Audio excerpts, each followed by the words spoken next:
Hello, আমি সাফা। শীত কেমন উপভোগ করছেন আপনারা? এই শীতে আমাদের নানা রকম রোগ ব্যাধি হয়ে থাকে, আর পেটের সমস্যা তো সারা বছরই কম বেশি হয়ে থাকে।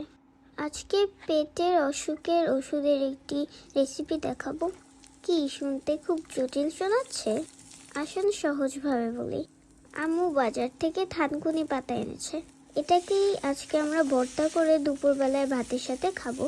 খুবই সিম্পল ভাবে আমরা ভর্তাটা করছি, আপনারা তো দেখে বুঝতেই পারছেন। অনেকগুলো পাতা একটুখানি হয়ে গিয়েছে চুলায় দেওয়ার পর।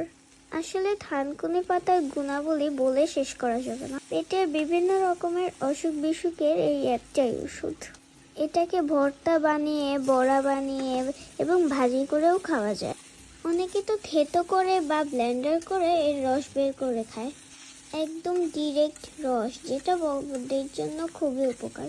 খেয়াল করে দেখবেন, অনেক সময় ডক্টররাও থানকুনি পাতার অনেক নানা রকম ওষুধ সাজেস্ট করে, বিশেষ করে বাচ্চাদেরকে। হাত পা কেটে গেলে বা বডিতেও যদি কোনো চুলকানি হয়, সেখানেও থানকুনি পাতার রস লাগিয়ে দিলে তাড়াতাড়ি সেরে যায়। এটা একদম অ্যান্টিবায়োটিকের মতন কাজ করে। আগের দিনের হাঁসের মাংস আম্মু গরমে বসিয়ে ভর্তাটা বেটে নিচ্ছিল। হাঁসের মাংসের রেসিপিটা যারা দেখেননি তারা দেখে আসতে পারেন।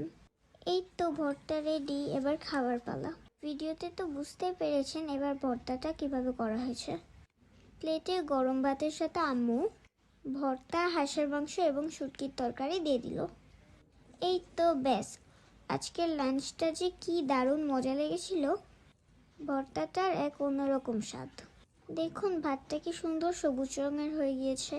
একদম কম ঝাল দিয়ে আম্মু বানিয়েছিল যেন আমারও খেতে অসুবিধা না হয়।